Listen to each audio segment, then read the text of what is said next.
Next is ito, yung mga blue buttons natin from A to M. Ayan. So, isa rin sa pinaka-useful functions ng calculator natin is yung tinatawag na store. Okay? So, store. Ano ang ginagawa ng store? Basically, yung calculator nyo na yung magme-memorize ng sagot. Okay? Kunyari, meron kayong problem na sinusolve tapos naka-arrive kayo sa ganitong quantity. Hindi nyo na kailangan i-type yung mahabang quantity na yon over and over again. Pwedeng yung calculator niya yung mag-store na yon para sa inyo.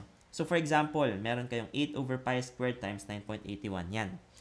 Very long decimal to memorize and to write over and over again sa calculator nyo.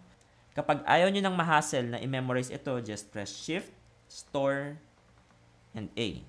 Yan. Pwede nyo itong gawin sa lahat ng numbers na ito. A, B, C, D, E, F, tapos X, Y, M. At ito rin, pwede nyo itong gawin sa lahat ng numbers na nandito. So, you can actually store values sa numbers. So, what do I mean by that? Let's try, yan.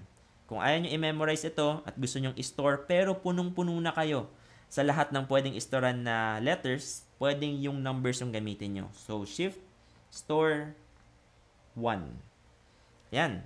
And how you recall yung mga na-store nyo, kunyari gusto nyo itong gamitin sa isa pang equation, just press recall.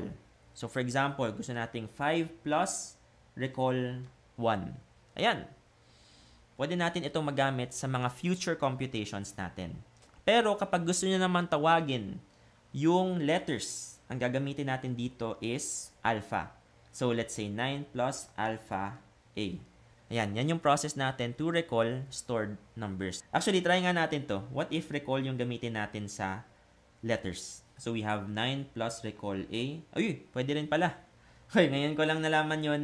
You can also use recall to call letters, hindi lang numbers. So, sana natulungan kayo ng video na ito. If you want more tips like this, subscribe kayo sa aming channel for more future videos. Thank you for watching.